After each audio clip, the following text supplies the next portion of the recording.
First of all আমরা আলহামদুলিল্লাহ সবাই সুস্থ আছি। এখন আমাদের যে নেক্সট ম্যাচ ইন্ডিয়ার সাথে, এজন্য আমরা সবাই অনেক ভালো প্রিপারেশন নিচ্ছি সৌদি ক্যাম্পে। তো আমাদের কোচের যে প্ল্যানিং আছে, আমরা যদি সবাই ওই প্ল্যানিং অনুযায়ী আমরা ভালো করতে পারি, ইনশাল্লাহ একটা ভালো রেজাল্টের আশা করছি আমরা। অবশ্যই আমি মনে করি আমার বিপক্ষ দলে যে দলটাই থাকুক না কেন আমি তাদেরকে রেসপেক্ট করি, কিন্তু আমরা আমাদের যে স্বাভাবিক ফুটবল, আমাদের যে প্ল্যান আছে ওই প্ল্যান ওয়েজে যদি আমরা ফুটবলটা খেলতে পারি, ইনশাল্লাহ আমরা একটা ভালো পজিটিভ রেজাল্টের আশা করছি। আসলে টিমটা সিনিয়র জুনিয়র মিলিতভাবে একটা ভালো টিম। আমিও আসলে একজন জুনিয়র হিসাবে।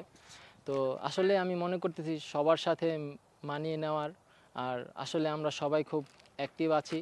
তো আমরা যদি সবাই একসাথে আমাদের যে ফুটবলটা আছে মাঠে খেলতে পারি, হ্যাঁ, রাইট ওয়েতে ইনশাল্লাহ একটা ভালো রেজাল্টের আশা করতেছি।